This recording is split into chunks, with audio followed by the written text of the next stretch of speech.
Let's look at how to win drawn positions by slowly improving your pieces and infiltrating into the opponent's camp. So right here I have a position from an endgame I played few days ago at an OTB tournament, and this is a pretty drawish endgame where I have an extra pawn, but it's isolated, and it's not a passed pawn because my opponent's pawn makes sure I can't get through. And this pawn is more of a weakness than a strength, and if I do lose this pawn, the opponent's rook will come in, and this should be pretty drawn. And if anything, white should be pressing if I lose this pawn, because he would also have an outside passed pawn here. So I had to be careful in trying to protect this pawn while also trying to push my way through and try to win. So it's white to move here, and he plays rook a4, and the idea is pretty simple. He wants to play b4, but if he does it immediately, he allows me to go through, and he didn't want to deal with those complications, so he just plays rook a4, and if he gets in b4, he should be winning this pawn. So here I play a timely move, counter-attacking the b2 pawn with rook b7, and here he can't take this pawn, because if he does, then I take this pawn, and then once the king moves, I start gobbling up these pawns, and black should be winning here. So he has to protect this pawn, and okay, if he pushes it, then I can trade it off, and I'm still up a pawn, and all I have to do is bring my king in and make sure this pawn doesn't get through. And yeah, I think black is getting slightly more chances than what if he did in the game, which is playing king c2, protecting the pawn. And then here I play rook b4, rook b5, protecting the pawn this way, and he really has no way to kick my rook out because this pawn on d5 is well placed. So I slowly bring my rook to a more active position instead of staying behind the pawn. So that's one key thing you have to remember. You have to bring your rook outside. If you put it behind your pawn in these types of positions where my pawn is not going to be pushed anyway, then you're not doing anything. Your rook is going to stay passive. Instead, find ways to activate it like this, where you protect your pawn this way, and there's more chances to activate it in the future. You'll see what I mean as the game goes on. So my opponent goes back with the rook because the rook wasn't doing much anyway here after I developed my rook this way. And I think he had ideas of going around like this and trying to target this pawn. I just developed my king. I was gonna deal with this pawn later. If he ever does bring the rook in this way, I thought I was just gonna go back and somehow protect it. I calculated a few variations, but he never really did that. And he played this move. And this move makes sure that I can protect my pawn and make sure this is never weak again. So remember how I was talking about he had ideas of bringing the rook this way and attacking it, and that would be annoying for black? Well, playing a move like h3 no longer allows the rook to come in. So then, and I also could play h5, preventing g4, and then the pawn structure would be kind of fixed on the king side, and it would be easier for me to develop my king and try to create some chances. And white would lose play on the king side. So h3 is a blunder, and make sure you don't make moves like this, random pawn moves in your games. Remember, these two are my weak pawns, so you would either be trying to add pressure on this, or you would be trying to add pressure on this pawn. If you play moves like h3 without much thinking, then you'll run into moves like h5. But I didn't play h5. I was low on time, and I just quickly moved my king. But after that, I realized I blundered back, and white can save this position with playing g4, and now h3 is justified because g4, now I pretty much have to take. Once he takes back, this pawn is even more weak, running straight into the open file. So I blundered back a draw, and he doesn't find it. So I played h3, but then he doesn't play g4. He hesitates and he plays this rook move. Maybe he was worried about ideas where I play e5, but anyhow, he gives me time, and I capitalize with this move rook c5. And now g4 doesn't work anymore. I'll show you in a bit. g4 is what he plays in the game. But the idea with rook c5 I want to reflex play is I want to play rook c4, and I want to get it. Because as you see, I saw before, I brought in my rook this way, and one main idea was to activate my rook from a passive position. And now since his rook moved away, I had ideas of coming back in here, and maybe I can even sack this pawn to get on the king side and get in and try to win more pawns. So that was an idea I had in mind with rook c5, and I also had a concrete solution to g4, which he does in the game. And here in this position, I have rook c4.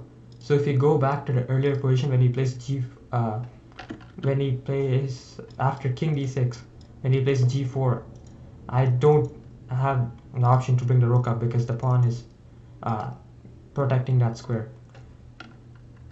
But going back, what happened in the game, I was allowed to get an extra tempo when I played rook c5, and after g4, now I counterattack again with rook c4, because now I can, if he takes back, I'm not going to take back and ruin my structure, but I take this pawn with the rook that I just activated. And when he takes this pawn, I take back, and I have this nice pawn structure where I have a passed pawn in the center, and I have these pawns controlling the queenside pawns, and this pawn is not really a weakness anymore. And in fact, I don't see any quick ways white can target it, because I'm more closer to giving checks and targeting his h pawn, which is now weak. So if you look back a few moves, there were a few blunders due to time trouble, but the main thing is white played an inaccurate white had an inaccurate plan of trying to play h3 instead of bringing the rook in this way and trying to attack my pawn. And I blundered back, but I was trying to activate my pieces, and once he didn't capitalize, which is very common at the lower levels, like below 2200, where there will be a few blunders here and there, but the idea has to stay of you trying to activate your pieces and trying to play the best chess possible instead of staying passive. And I bring in the rook to c5 to c4. I was actively trying to make sure I get into the position, bringing my king out, and if I hadn't bring my king out, maybe he wouldn't have been worried and played a blunder like rook e1, and maybe he would have been more calm and brought his rook in. But by playing active moves and slowly improving my position, I got him worried, and he blundered back too, and I slowly made sure I activated. I didn't in this position I didn't rush and I just didn't take. I made sure that I activated my rook, and that I realized, like, if he takes, I take this pawn and the rook is getting in. So you have to look for active continuations, and you reach a position where, I mean, black is pressing. I mean, if not completely winning, this is very hard to defend for white. He plays rook e3, and I slowly improve my position. The idea is simple. I want to get my pawn here and fix his pawn here, and the white rook would be stuck, and that'd be pretty bad for white. But he doesn't have much to do. He can't push his pawn because I'll just take. He tries to somehow get it, but then I just push my pawn to h4, and he still has to stay defending this pawn or I'll come in. So he plays rook e3 back again. And it's important, I didn't just rush in to give a random check. Then I played pawn to a4. I made sure I was restricting his king, trying to push my pawns further as much as possible, making sure I was fixing his pawn structure, which will be later weaknesses. And then he didn't know what to do. He just played king b1, and I just slowly improved my position again. I wasn't rushing to give checks.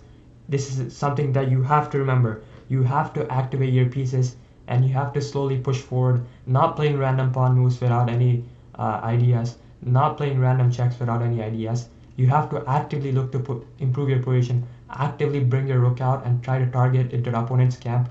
And activity is one of the main things in rook endgames, because rook is basically the only piece you have, and you have to activate it. And in this position, we didn't have any passed pawns, so rooks were pretty important, and you have to actively think to develop them. I continue to push my pawn forward, and now I slowly bring my rook in. And then he goes back to protect his pawn this way. And here you have to note, like, rook e1 probably wasn't accurate, but even if he didn't play that, I was probably gonna bring my king in this way and offer a rook trade.